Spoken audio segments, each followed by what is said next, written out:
কোরআন শরীফও পড়ে। আচ্ছা, কেউ নামাজ পড়ার পরে প্রতিনিয়ত কোরআন শরীফ যদি পড়ে, এ কি ভোট ছাড়া ক্ষমতায় থাকতে পারে? হ্যাঁ?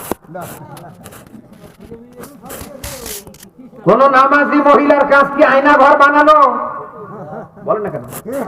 ধানমন্ডির 32 নাম্বার বাড়িতে চিরুনি অভিযান চলছে, সেখানেও নাকি আয়না ঘরের সন্ধান পাওয়া যাচ্ছে। ফায়ার সার্ভিস দিব্যি কাজ করছে।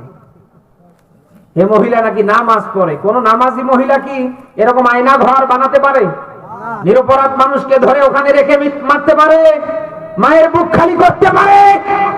কোন স্ত্রীকে বিধবা করতে পারে? কোন ভাই বোনকে ইয়াতীম করতে পারে? আমরা দেখলাম এই 1.5 দশকে আবার সেই নিকৃষ্ট মহিলাকে নিয়ে আমার মতো একদল টুপিওয়ালা, তারা একেবারে উপাধি সার্টিফিকেট দিল, হে নাকি আবার জান্নাতি রমণ। বলে না কেন? এই যে বাইতুল মোকাররম জাতীয় মসজিদের খতিব